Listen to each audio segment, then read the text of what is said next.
terror or strict. They are not approachable. Feeling natin na kapag nagsiset sila ng rules sa atin is for their own sake. Aminin na natin, merong tayong teachers or professors na maluwag, may strict, may prangka kung minsan. May ibang prof na parang ang sungit-sungit. Ay, nambabagsak yan, hala, boring yan magturo. Ay, naku, hindi ka mag-i-enjoy sa klase niyan. Naku, susumpa mo lang yung prof na yan. He looks intimidating, so I thought that it would affect our class. Uy, ang sungit naman nung may magiging teacher niya rin yan. So parang kinabahan po kami and we're like, anong kayang magiging first impression natin? Where in fact, some of them are the ones talaga na concerned pala. Parang di mo akala na malalapitan mo sila or masabihan mo sila ng concerns. Naging ganun lang, nag-terror siya sa amin para parang magsipag kami, hindi kami umabsent sa kanya. Sadyang gusto niya lang po talaga kaming pumasok lagi at may matuto sa kanya. Oo, tama. Mahirap nga talaga siyang magpa-exam. Pero na-realize ko kasi, siya yung professor na ayaw niya nung mediocre yung gawa mo. Our professors come from different places, far places such as Batangas, Laguna, Mandaluyong, and they really take their effort to come here just to enlighten us with the light of good education. They all equally serve a sole purpose in making our lives better. They still serve as foundations kung bakit po tayo nagiging mabuting mga tao and bakit po tayo papunta sa isang magandang buhay po in line with virtue, excellence, and service.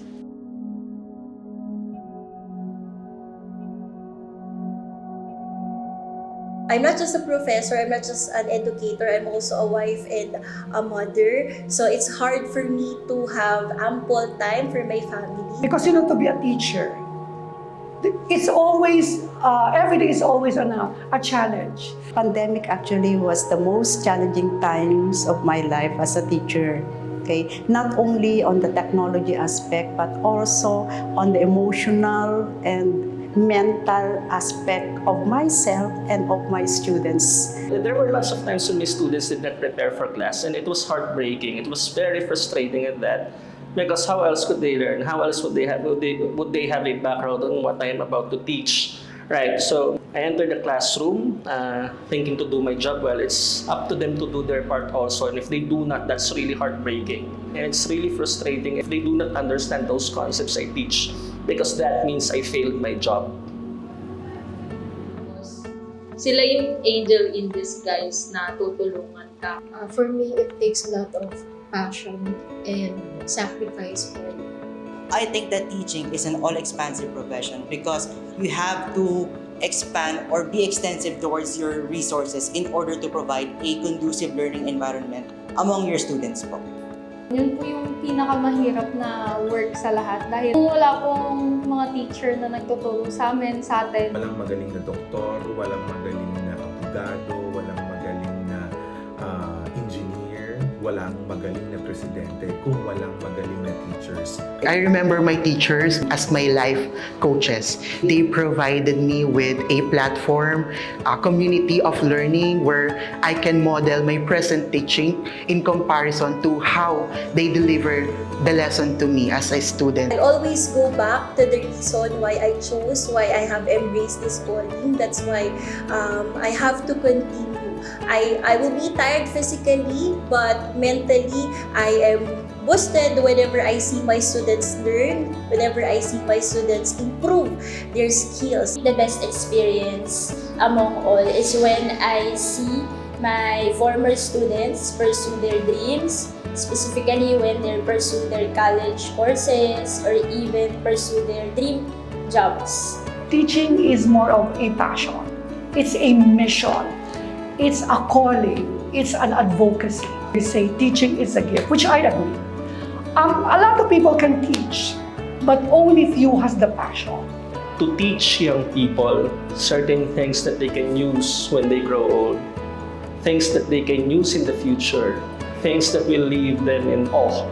That's really something, a very worthwhile experience, a very rewarding experience at that.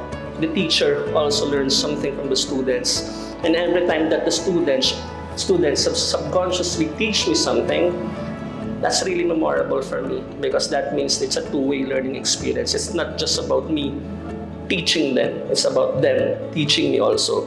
Teaching for me is parenting. So whatever a mother desires for her child is also my desire for my student. A mother wants a legacy for her child. I want a legacy for my students. In teaching, hindi pwedeng panay-turo lang. Kailangan ng puso. Just recently, one of the alumni told me this story. During graduation rites, one student came to her, thanked her, and told the teacher, our alumni, that, "Ma'am, thank you for not giving up on me." And our alumni told her student, "You know why I did not give up on you? Because when I was in college, one professor did not give up on me." And that actually melted my heart. That's it. Totoo yun. Okay na. Teka lang. Hindi kasi napakaano ng pagtuturo sa, teaching is the only thing I know in life. Happy Teacher's Day!